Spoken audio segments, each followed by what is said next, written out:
you guys for tuning in. Appreciate you guys jumping on and jumping into the conversation with us. So excited to have Brian Alexander with us, a business coach, just all around fantastic human being. I'm really excited about this conversation from the standpoint of just kind of talking through business, talking through some of the things that you've seen in the varied industries. I mean, just at lunch when we were talking, thinking about just the different industries that you've touched is very interesting from a business standpoint. So be excited to kind of have that conversation. But kick it over to you for the intro, kind of walk people through like what you're doing, where you're at, what's going on. Yeah. So business coach, primarily for service-based businesses, anywhere from like 2 million to 10, but I work with massive clients all the way up to $250 million a year, but also all the way down to like home services clients who are doing 1 or 2 million a year. Like you said, I get to work with so many different industries. That's part of the appeal for me. Yeah. You know, in business, everyone's like niche down. Yeah. And I'm like, I could do that. Yeah. But I would be bored after like a year or two. In fact, I did niche down over a decade ago into the gym space. Yeah. And exactly that happened. Yeah. I got bored. Yeah. I saw every problem there was under the sun in that space, in the gym space. Yeah. I've solved it for myself and others. Clients, yeah. Right. And it's not even that I was like the apex of what I could have been. You know, but I was, you eventually want the new challenge. I wanted the new challenge. I wanted a bigger pond. And I realized that with the work I do now, I get to work with like so many different industries. Yeah. I love learning how people make money. Yeah. Base principles are the same kind of across most business, right? And it's figuring out how they apply to the particular industry that you're in and how to make it work the best. So that's right. That is super interesting. What would you say is the number one takeaway for you from the gym business? Whether it was a high or a low or a thing that you didn't expect to learn from that industry? You know, I think that for me personally, it was a great experience. Mm-hmm. I learned so much. Yep. But it's one of those things where like you realize that you put your ladder maybe on the wrong wall. Yeah. And you got to the top. Yeah. And you're like, oh. So I look back and again, we did well within our gym space and we ended up coaching hundreds of other gyms. Yeah. But had I put that same amount of energy and passion into, let's say, an HVAC company. Yeah. Maybe not as sexy. Yeah. But that would have been worth 10 times more as a pure output perspective for the work that you put in. Yeah. But nevertheless, it was great from a learning experience, made a ton of great connections, and really just catapulted me into like what I was doing with other businesses. Yeah. Especially around the people side of the house, because we were really good at teaching people the what and the how. But the big hole that I learned from that whole chapter was nobody was talking about the right who. Yeah. Like you get, the playbooks, the SOPs, all very important. All of that's great, but if you don't have the right person in the seat, absolutely, you're going to be playing like whack-a-mole of people problems. Yeah, absolutely. I mean, it's like you at that point you start to walk in circles and you keep dealing with the same problem over and over. Yeah, right? And it's either their fault, or it's you look in the mirror. Yeah, exactly. They can't all be idiots. Yeah, exactly. Yeah, no, that's for sure. I mean, especially like if you put the process and system in place, like to be able to go through and deal with some of those things, I think you're absolutely right. And I don't think enough people think about, most people are naturally gifted at something, right? And so finding the people who are naturally gifted at the thing that you need someone to do, like I know until like I had started to look at like PI and some of the other tools that are out there for that, I hadn't really thought about that piece of it to think, oh, wow, like, yes, I'm naturally gifted at something. Somebody else is naturally gifted at something different. Yep. And I need to find that person to fill this gap in the company, right? And had never really thought about that until I started working through some of those things. It is very interesting, and I think you're absolutely right.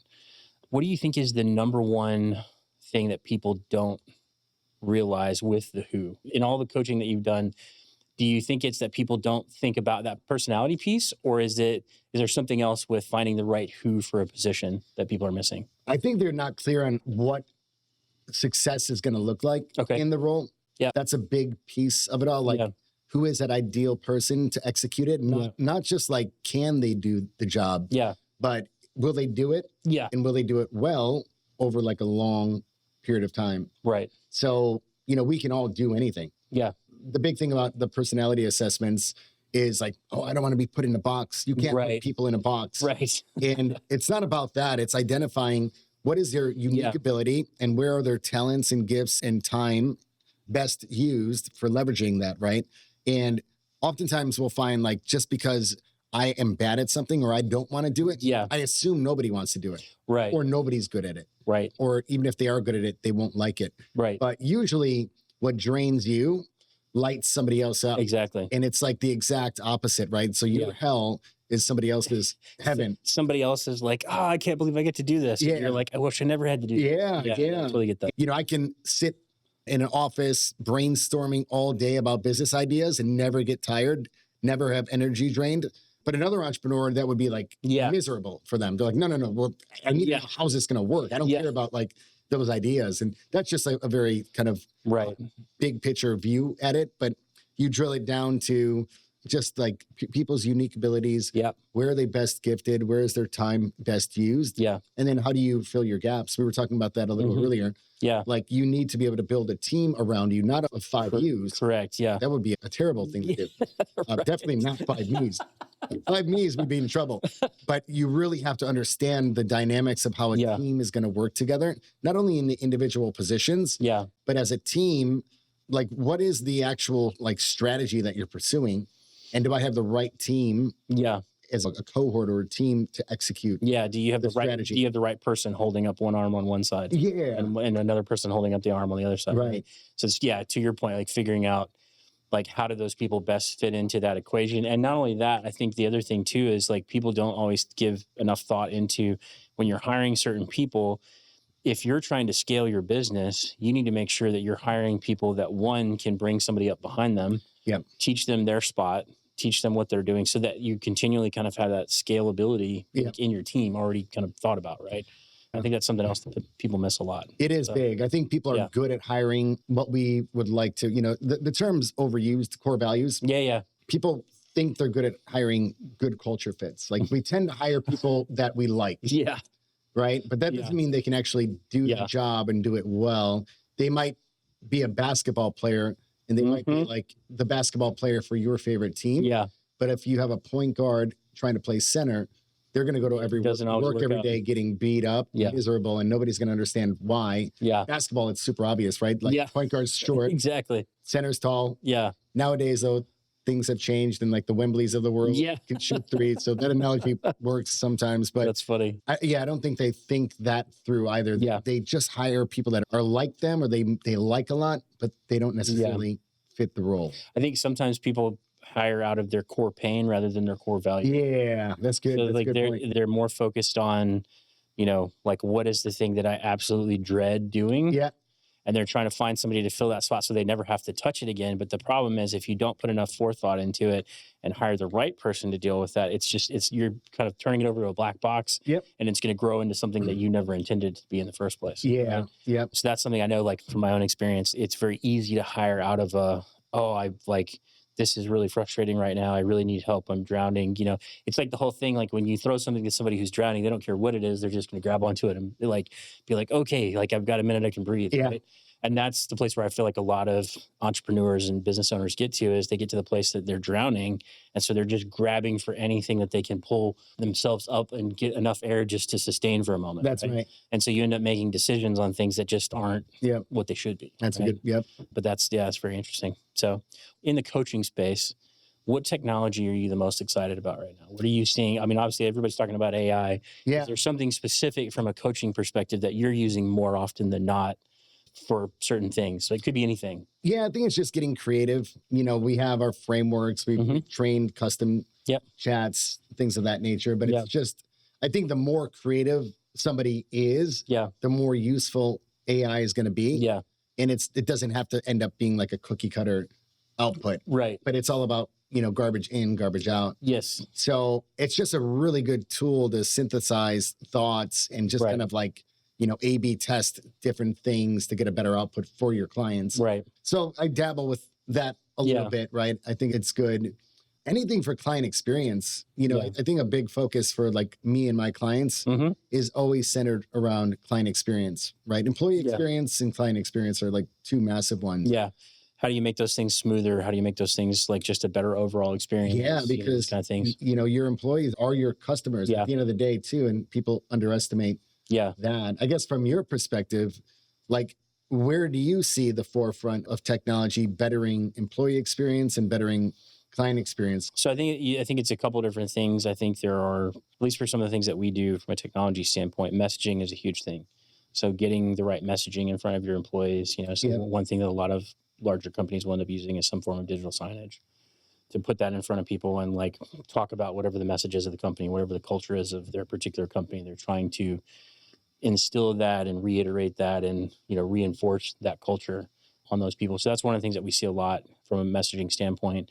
I think to your point, the client experience, that whole segment of things, I mean, that could be a lot of things. So if you're in a construction company, if you're in a, consulting company or something along those lines, if you're bringing people to your office and walking them through like, hey, here's our proposal, here's what we do, here's how we do it. I don't think enough people think about the state of their conference rooms. Yeah. I don't think enough people think about the state of their lobbies or kind of what that looks like. And I think there are some things that they can do to reinforce some of those things, whether it's digital signage or whether it's just having music in your lobby. I mean, those things sound really trivial and they sound whatever, but there's a different atmosphere that you create when there's nothing going on, as opposed to when there's like music or when there's some kind of, other thing happening in the background. Right. So there's some pieces of that I think that, make sense for a lot of businesses to consider. All of us do video calls, right?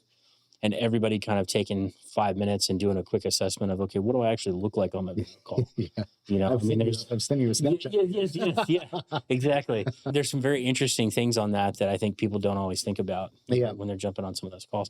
Even to just, have a little bit of extra light, have a decent microphone, a decent headset so that you don't sound, muffled or garbled or, some of those kind of things. Those are all very simple things that nobody ever really thinks about until something goes sideways and somebody, gives you feedback and says, man, I can't hear you, or it doesn't look right, or, those kind of things. So especially in that instance, like you are the product. Yeah, exactly. Essentially. Exactly. Right? Yeah. And it's, in today's world, like digital impressions are first impressions. Yeah. Like this is, how many people are going to see a post on social media of some kind before they ever actually meet you in person? Right. How many people are going to be on a video call with you before they ever actually meet you in person? Yeah. Those kind of things. And nowadays that's more, that is more the norm than has ever been, So I think those things are probably critical. I think there's a lot of things from an app-based standpoint that, like service-based businesses, the following up, letting somebody know when you're coming, the auto text messaging, like all of these things go to, well, and I've had this conversation a couple of times with some other folks on the show around creating less drag, right?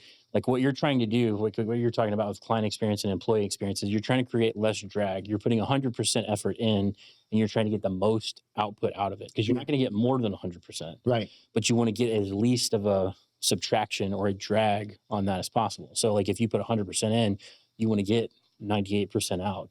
And from that type of a thing, that's the type of investment. And you start looking at all of those little small things, right? Yeah. And those are like the differentiators, right? You're like your unique how. Yeah. What's going to set you apart from the other 95% of the people doing exactly what you're doing. I think it's so important. It's so overlooked. There's a gap there that until you've actually gone through and been in a business and until you've had the conversation with multiple different clients and until you've walked through some of those things, it's like there's some of these things that you're just not going to think about. Right. Because it's just not, unless you have somebody like you, who's coaching them to say, hey, you should be thinking about this, right?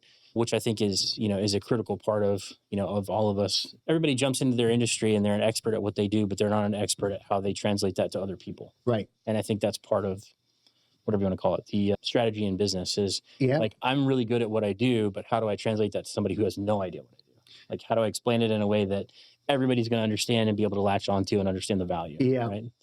100%. So, yeah. But super interesting. I think there's a lot of space I think most businesses don't consider or don't think about the amount of technology that they use on a regular basis and how to better use that technology. Right. Yeah. Another example, one of my clients, a construction company, Braga Brothers Construction, just at their office, and they had an amazing setup with all of their scorecards digital, live in their command center. So sales had their own, project management had their own, front and center, just massive. But, we're big on scorecards, but if it's out of sight, it's out of mind. Exactly. And it doesnly translate. But if everyone's looking at that and it's being measured and they know what winning looks like and they can, if a football player is playing a game and the coach is playing a game, everybody should be able to look up at any time at the scoreboard and say, are we winning or losing? Yeah. Right? just any given moment. Yeah. And that's exactly what that did for them. Yeah. Outside of just even like little apps and things of that nature. Yeah. Like 90IO's app and, Stretty's another one. That's really good to have if you're going to look week over week. Yeah. But like that to me was an example of using technology in a way that really makes an impact. Yeah. Reinforces your culture, right? Yeah. It reinforces what you're doing, and whatever gets measured gets managed. That's right. Right. Yeah. Like, so that and improved. Yeah, exactly. Yeah. I mean, there's no way to improve it unless you do manage That's right. it. So, Yeah. But yeah, it's really interesting to see the way that some people are kind of making the best use of that.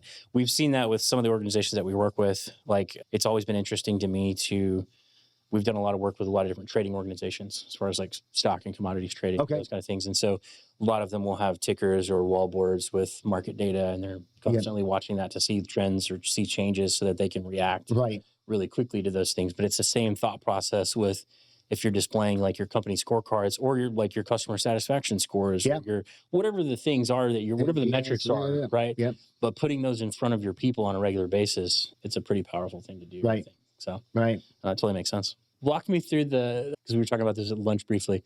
Walk me through the thought process and the dental laser experience, that whole business. And I just find it's so intriguing. It's just these businesses that people never think about exist. Right. Walk me through that kind of whole process of what you guys did there and kind of the technology behind some of that. It was really cool. So I had an opportunity to come on as a 1099 sales management consultant. Had to get my hands dirty. Yeah. I had to learn laser physics. All the stuff. I had to learn dentistry. It's a laser in dentistry. And this company's been around for 25 years. Yep. It's called LANAP. So it's basically the LASIK for gum surgery. Oh, wow. Okay. So LASIK is non-invasive. Basically that for gum surgery. Traditional gum surgery, which nobody gets, by the way, because it's terrible, is, if you have gum disease, cut out that part of your gum with a scalpel. Yeah. And then they clean it, they pack in, we call it dead people powder or grandma powder. And so then they pack that up to regenerate the bone. Yeah. Because gum disease is basically your bone, you lose bone. You're starting to have issues. And then there's bacteria. So the laser kills the bacteria, and then it creates like this clot, which is expedited like wound healing without stitches. Yeah. Because traditional surgery, you need to, suture all that. Suture your gums, which is probably the worst part on your body to suture, by the way. So this does it all with, laser technology, different wavelengths, different pulse durations. It was a neodymium YAG. Yeah. A rare earth element. That's super interesting. I always used to joke around. It's like, it's cutting edge technology, but it's been around for a while long. Even that protocol had been around for 25 years. That's super interesting. So we got to build a sales team. I took a bunch of former gym owners. Yeah. Some of them were actually current gym owners because it was a 1099 sales gig too. And they had the entrepreneurial grit. They met the predictive index. There you go. Yeah. The job target. Profile. Personality. I knew most of them from that era. Yeah. And within the gym space, like if you're top 1% in your industry, if you have one location, you're probably making 150. Yeah. Which is good. It's a good living. Yeah. But for the top 1% of your industry, that's a lot of work for that amount of money. Where you're at. Right? Yeah. From a to achieve excellence and have that as like the highest of excellence. Yeah. So the opportunity for them was you manage your own book, you eat what you kill, 100% commission. Yeah. Manage all of your appointments, all of that. That's awesome. But you can make a lot more money doing it with a lot less effort and energy. That's super interesting. Were you guys doing any I guess walk me through some of what you guys were doing from a targeted campaign standpoint. Were you guys doing social media, or was it literally just going out and doing cold call, going to the office? You know what's crazy is the corporate headquarters was kind of on their own island. Yeah. And they were way behind in marketing. Okay. They had a good name recognition, right? Yeah. Kind of like the Lamborghini of lasers in that space. But the sales team was all 1099. So it was kind of like the Wild West. It was calling doctors' offices. Yeah. We implemented mass texting. Okay. This was back during COVID. Yeah. And I remember, I'll never forget when I came on, one of the directors in there was like, okay, well, here's a list of 1,000 people to call. And it was cell phone numbers and, mix of cell phone and regular numbers. And he's like, okay, call them and then text them right afterwards. So I'm sitting here like, you want me to text 1,000 people? I can't even manage my friend's text on my cell phone. And when people start replying, it gets even worse, right? Yeah. It's impossible. Yeah. So I found a mass text message platform. And that was in 2020. That's awesome. And honestly, I think beyond anything, that was the one thing that allowed us to really grow. We doubled, almost tripled the company from 2020 to 2023, 2024. That's awesome. But I can probably attribute most of it to that one little thing. Tech. We were able to reach a lot more people a lot faster, and we were able to field the replies. That's super interesting. With just that one piece of tech. How were you guys gathering your call sheet? Were you doing that basically from an info block that you were buying? There was some in the system from 20 years, but you can imagine it was a very unupdated CRM and database. Yeah. And then there was technology that we used that would scrape pull all that information. The internet and pull all the dentists and all of that. So we deployed a lot of tech that they had never used, and I think that made a big difference. A big difference. Yeah, no, and we talk about that a lot as far as like people, whatever you're doing from a technology standpoint, whether it's something like that, like a software that's going to scrape that information and give you like a call sheet list, or whether you're doing the digital signage like we talked about for the scorecards or those kind of things, whatever you're using from a technology standpoint should be multiplying the things that you're already doing internally. It should be a force multiplier for you. It shouldn't start. If you get to a point where you're implementing technology and it's starting to detract from what you're doing, you're doing something wrong. Right. It should be the other way around. Like you should be able to set systems up so that it removes obstacles and doesn't put more obstacles in your path. 100%. Right? So I think that's something that I think a lot of people don't always take into account when they systems like that. There's just like the tech fatigue of just learning something new. Like change management is underlooked. Everybody is convinced that you have to have the latest and greatest and that you have to move on every other year to the next, whatever the next thing is, right? If you're using a system, it's like anything else. It's like if you continually swap out your car every year, right? You are never going to pay your car off. Right. You're never going to realize the full benefit of, not having a car payment and not, whatever the thing is that you're doing. Same thing with technology. If you're constantly reiterating on technology, now there's something to be said about like not falling behind, right? Yep.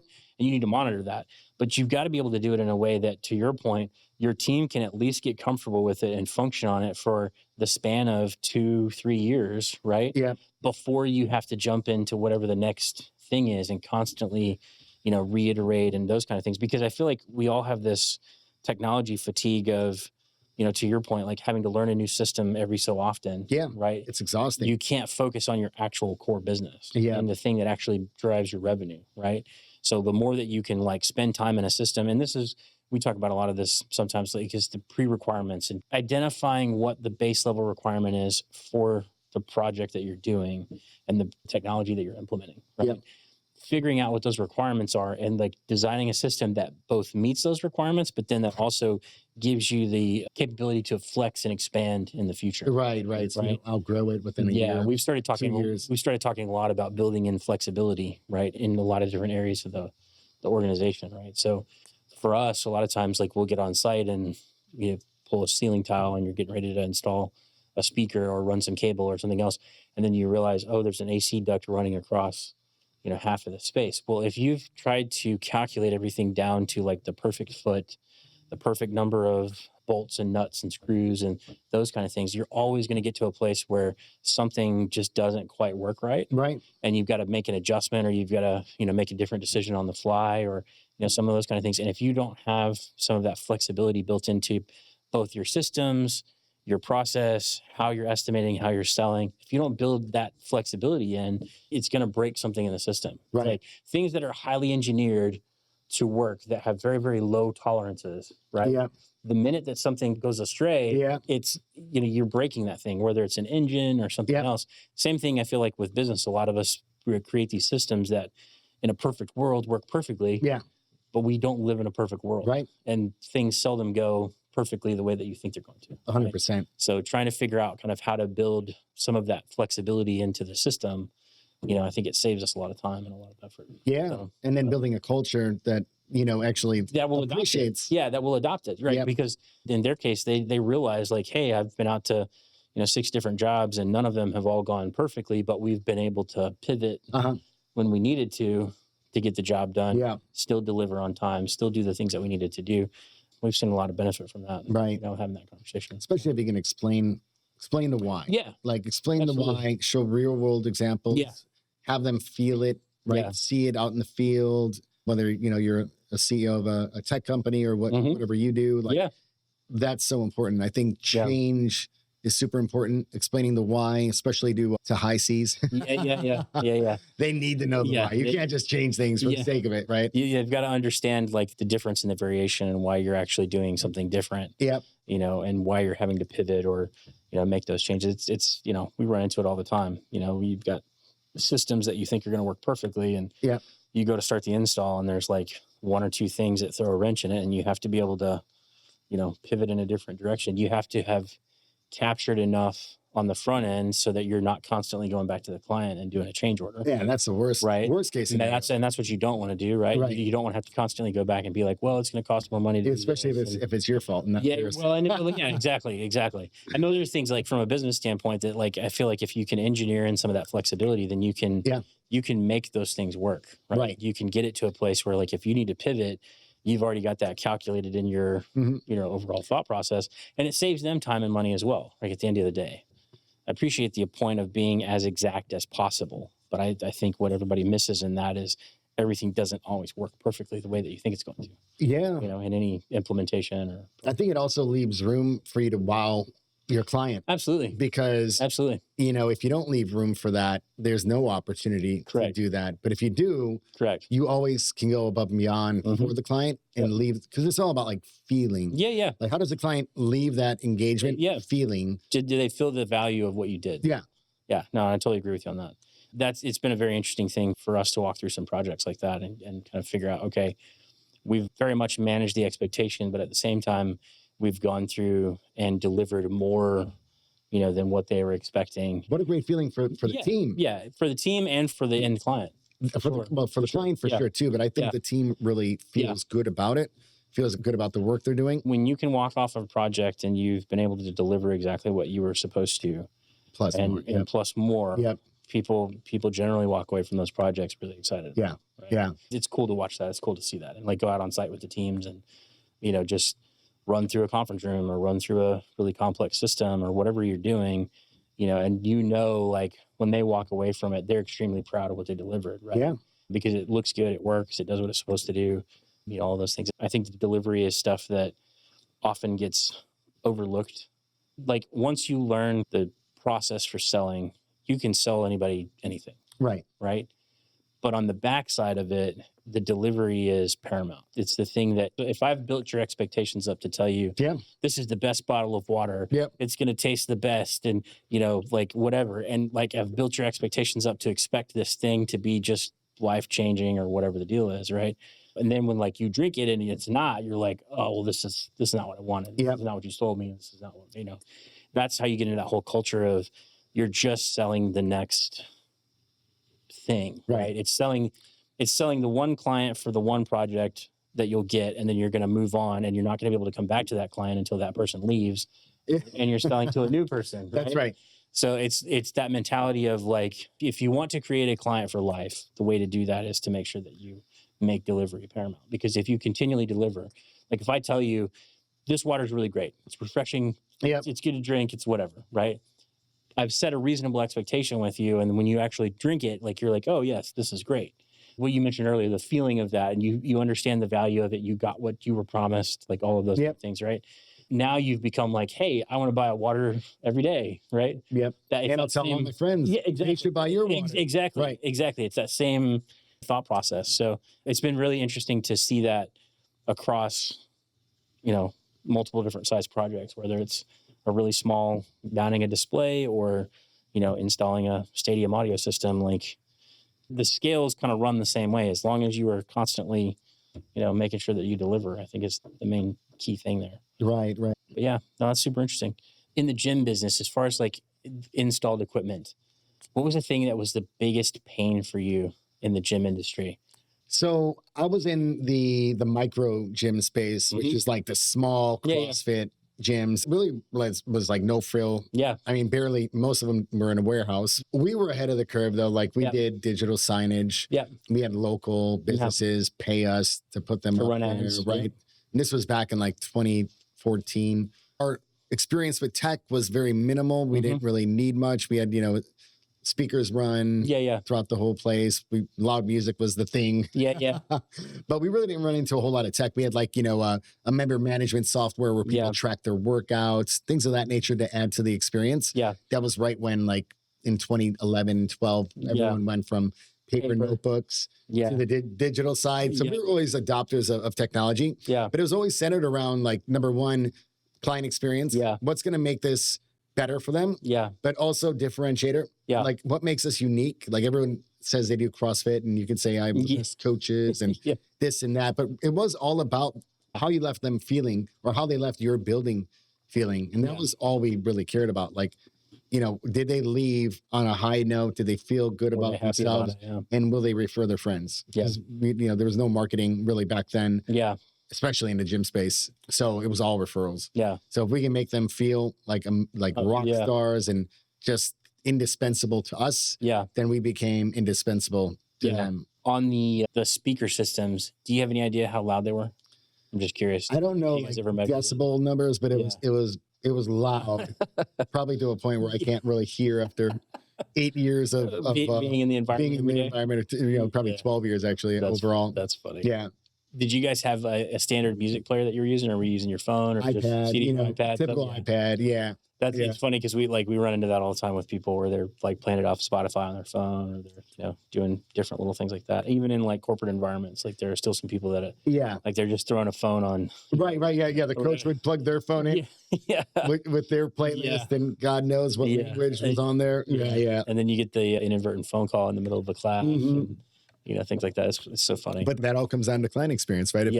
If you don't have that standardized, whose fault? I always say it's always your fault until it's theirs. It's your fault until it's not. Right. And if you haven't done something to address whatever the thing is, like you need to take that into perspective. That's right. Yeah, I totally get that. That's too funny. I'm trying to think from a business coaching standpoint, what do you think is the one differentiator that you've seen in all the businesses that you've worked with? What is the one differentiator of the people who have been the most successful and the people who have not been successful? I think the people who are the most successful have a leader that kind of, I call it like the relentless pursuit of better. They just want to grow. They know what's possible. They don't quite know how to get there or how to rally their team behind it. But also that leader has leadership team members who also feel that way. Like they want to learn, they want to grow, they know it's not going to be easy. We like to say like everyone runs on like an operating system. And the operating system you have today is designed precisely to get you the results that you've always gotten. So if you're happy with where you're at, then your operating system is perfect. But if you want to grow, if you want to scale, you want to grow, you want to see how far you can take this thing, you have to look at things differently. But the whole team has to be bought into it. So when I work with like a CEO or business owner, like we'll have a good conversation, and usually the owner is like, I'm all in. And I'm like, that's great, but you need everybody else to be all in too. So what I do is like, we call it an audition. Like, let me come in. I'm going to audition for your leadership team. I'm going to make sure it's a good fit for you, but also for me. Because I don't want to work with a team that's not willing to do the work. Like I facilitate, I help companies grow. I get leadership teams in alignment. But I don't do the work for you. Like you still have to you can't do the work. Right. Because at the end of the day, like you have to make that decision internally as a company. And to your point, like your people have to make that decision internally to say, we're going to move forward. Like, even if we don't understand, even if we don't get this right now, we're still going to move forward. If building a business is like climbing a mountain, you want to make sure you have the right people for the climb, right? Like you want people that are competent, that want to make the climb. That want to do it. That if you break your leg halfway up the mountain, they're not going to leave you for the wolves. So from a culture standpoint, that's awesome. You just got to make sure you have the right team to do something outstanding, out of the ordinary. So to boil all that down, do you think it's a growth mindset? Do you think that's for the individual people, or do you think it's just a willingness to get on board? Is it both? I think the growth mindset, I think they have to understand the why. Like me and the business owner. You got to be able to articulate it. We have to be able to articulate it. We have to paint a clear picture of where we're headed. But at the end of the day, like A players want to work for A players. They want to know where you're headed. Yeah. They want to know what you value. They want to know what success looks like. What it looks like, yeah. And those are all things that like we provide with crystal clear clarity. And A players love that. Yeah. Like, thank God we finally have something that I can feel confident. Right. So we're not just out there winging it, because they want clarity. And so B players are the exact opposite. They don't want accountability. They don't want clarity. They want to kind of just stay back in the shadows. They want to do the thing that they're doing, and they want to stick right there. That's it. And, you know, you can't build an outstanding company on B players. Yeah. You could try and help that B player become an A player and pour into them. Yeah. End of the day, though, you want to make sure that the people that you are pouring into want to receive it. That's really good. What is one piece of advice that you would give to somebody who's at like the 1 to 2 million mark? And what is one piece of advice you'd give to somebody that's at the 10 to 20 million mark? And what are the differences between the two? They actually look somewhat similar. It still comes down to getting, you know, what winning the week looks like for every position. Some of the biggest mistakes I see is actually kind of what you mentioned earlier. A founder at the $1 to $2 million marker thinks they need like a COO, but they don't have anything to give the COO to lead or manage with. They have just a completely messed up system. And they think that plugging in a COO is going to solve all their problems. But usually what you see is like that COO is now drowning because they don't have a system. They don't have the system. So now they're having to go back to the CEO, the business owner, who has all the tribal knowledge, to pick it out of their brain anyway. Which is costly. So now you have a $150,000 hire that still needs you just as much as everybody else in the team needs you, because you didn't set it up properly. So that's, you know, a big trap that we see, like kind of the founders. And the big trap that we see at a higher revenue number, like, you know, 5 to 15, is if they're looking to grow, they don't have the right people in the right seats, or they don't have the right people on the leadership team. Period. I can see that. The biggest challenges, I think, are the people side, and then the biggest challenges for that like dollar amount is parting with people who have been with you for 5 years, or 10 years, that were, you know, the people that got us here might not be the people that get us to that next level. To the next place. This has been really good. Let's see. What's the most exciting business that you've worked with from a coaching standpoint? Or what's the company with the strangest thing that you have worked with that people wouldn't think about? White label fragrance company. Okay. that's inside of all the targets. That's awesome. True Fragrance. Okay. Really sharp executive team. They're just super smart. Their executive team pulled together their own investments into the Tovolo like oven. Okay. Which is crazy. It was just like a bunch of sharks. They were all high A, low C's. It was kind of funny because we did the full executive team training, and we're like, you guys are all like the same. And I'm like, it's probably not a good thing. You need some like diversity. You need to change it up a little bit. Diversity of thought. When I talk about diversity, it's like you guys literally all look the same and think the same from a behaviorist perspective. But it was a really fun company. They gave me a bunch of cool samples. I liked them the best just because they were just all A players. They were just absolute like killers, and it was fun to work with them. That's awesome. What's another example of, let's say, a really large company, but it's a trade or something that somebody wouldn't think about? It's like 20 million plus, but it's something that most people wouldn't think about. I have a client called Rose Paving out of Chicago. And they do now they do over 300 mil. That's awesome. They just made a bunch of acquisitions nationwide. It was always nationwide. They were doing about 250 when I started with them. But paving company, it's like, like there's paving going on. There's paving around us. And I didn't really notice any of it until I started working with them. Like, I literally see this everywhere now, and it's kind of funny in that way. But they have a pretty simple model, and they have regional offices. There's some that are rural, and then some that are metro. So we have like different targets for rural, different targets for metro. That makes sense. It's just fun being able to solve some of the problems. Like the beautiful thing about what I do with the predictive index is, like, people problems are people problems. I don't care if you have one employee or 1,000. Like, it's the same thing. Same thing. And it's so predictable that it's almost comical. You can kind of figure it out as you go along. You can see the pieces that don't necessarily fit. But getting people to see their people differently is like seeing those aha moments. Yeah. I think is like what lights me up the most about it. It's getting people in those key positions and in the places that you feel like you're going to make the most impact, matching them up with things that they are naturally gifted at. Again, it removes drag, because if you're asking somebody to do something that goes against their nature, like if you asked me to go through and create spreadsheets all day long every day, I would just like want to drive off a cliff. Right. You know, I don't care how much money I pay. Yeah, it's not worth it. Somebody can offer me $1 million per year to do that, and maybe I'll try it for a month. But I know I'm not going to be able to stick with it. And I'm self-aware. Yeah. But most people aren't. Yeah. Most people are just like, I want to work for a good company. Yeah. Want to work for a great leader, a great boss, and I'll do anything to be successful. Yeah. And then they try. Yeah. And then they fail. And then it's like, well, whose fault was that? Was it their fault, or was it your fault for not getting clear on who you needed for that role? And I think that's the tricky piece with business owners. I think all of us as business owners need to go through and like put more time into what is it that you actually need. Yeah. As opposed to like, I just am hiring this person because I need somebody to fill a spot. And if you guys take anything from this, it's kind of like, however you're naturally wired, it's kind of like if you imagine a rubber band in its natural state, it's just kind of hanging there. Could do that all day long. And we can all do and be anything. You can stretch that rubber band, but it's going to be under like constant tension, energy, and effort. And the only way you can keep it stretched is under constant tension, energy, and effort.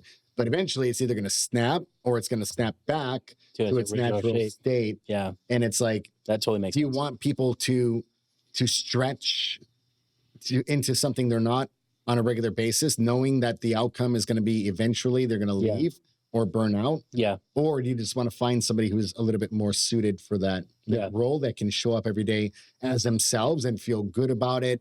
Be super engaged. Like, think about when you're doing something that's in your zone of genius. Yeah. You can do that all day long. Like, it doesn't drain you. You know, you're energized by it. You give somebody the opportunity to continually stack more skills on what they're doing. Right. Because like, to your point in the example, like if that person is naturally in their natural state is, you know, very detailed, very whatever, but they're not sociable or they don't have social skills or whatever. Like if you every once in a while will stretch them to the place where they have to go interact with somebody, but not constantly, right?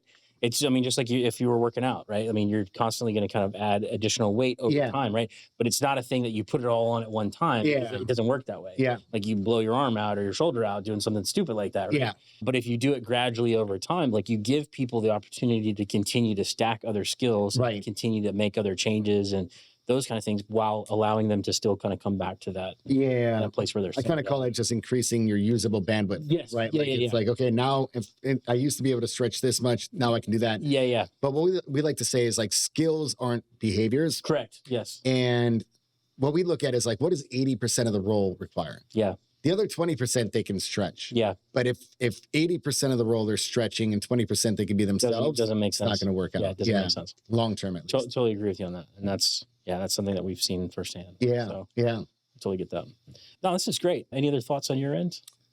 Not really. I guess my question for you is like, what do you see as where we're at today in technology, and then where do you see it going in the next 5 years and then 10 years? Like how will your world evolve and how you're delivering to your clients, or what you're delivering to your clients? Like, what do you think that's going to look like? AI is going to touch a lot of what we do on the front end, that whole kind of client experience and some of those kind of things.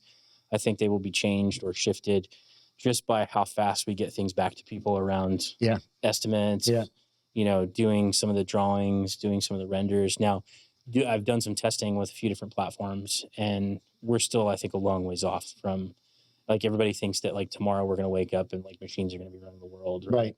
But we're still, I think, a long ways off from that. If you paid attention to the Apple's announcement around Siri and how they didn't do the update on Siri for the AI, is because they went back through and they built a model, or not a model, but they built a test scenario that they ran a bunch of the AI models through and basically said, okay, you know, and they started off with, you know, puzzles that were very simple and went to puzzles that got progressively harder and harder. At some point along the way, like the models just fall down on themselves. And so they're not really thinking or learning.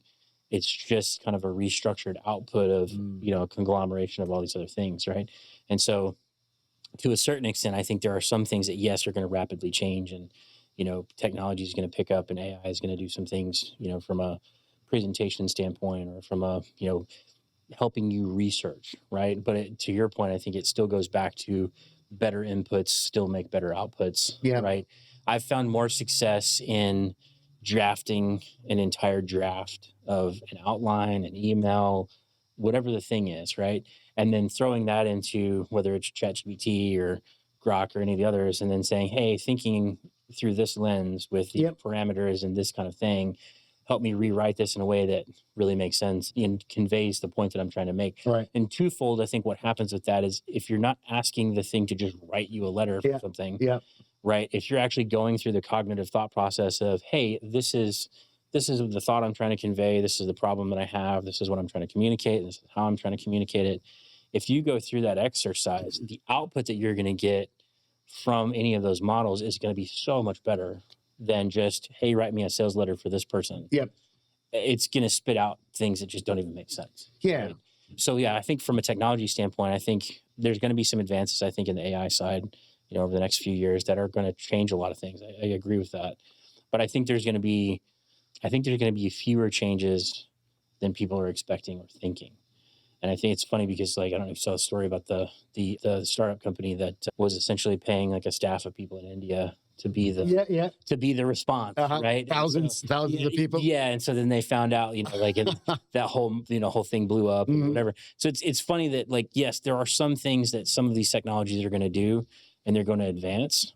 But I think in some ways it's going to push more people into the relational side of reconnecting with people. I think we're starting to see some of that.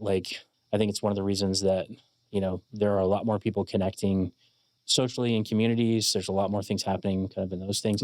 If you look at the retail experience, right? Retail is a good example.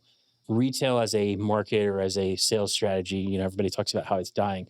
It is dying to a certain extent, but what's happening on the back end of that is all of the places that are experience-based, where you're going and there's something actually happening. There's some kind of music, there's some kind of big, display, or you're there with your friends, or it's a feeling, right? That's what we were talking about earlier.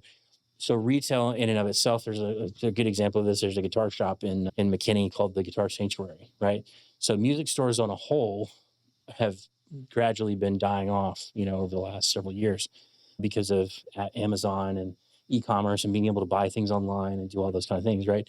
But this shop has progressed and grown because it is an experience. They have a whole concert venue there that you can go to a concert and listen to a local band or whatever. But then also the rest of it is experience-based because it's a much higher end guitar shop. So the guitars are, they start at a certain dollar amount and just go way up from there, right? So it's the whole experience thing of, I've never been able to play one of these guitars. I've never been able to see one of these things. And you see the same thing with really high-end shopping. It's the same thing. It's the experience of, when you walk into Louis Vuitton, it's totally different than you walk into Target. Right. It's a totally different experience. So in some of these things, I think with retail, a lot of it's going to become more experience-based, and you're tying your experience with the retail sales, right? Right. So you're paying for an experience, but you're also paying for buying a t-shirt or buying whatever the thing is, right? That kind of deal. We see a lot of that. I see a lot of that happening. So some of those things are very interesting to watch and see how people are. Yeah. Awesome. Well, tell everybody where they can find you if they want to get in touch with you, and we'll put all this in the show notes as well. Yeah. So you can just find me readyaimclimb.com or Facebook or LinkedIn, Brian Alexander. Awesome. Brian, thanks so much for coming out, man. This was it's amazing. This was good to see you. Yeah, it's been fun. It's been fun to be able to bring people in and have some of these conversations.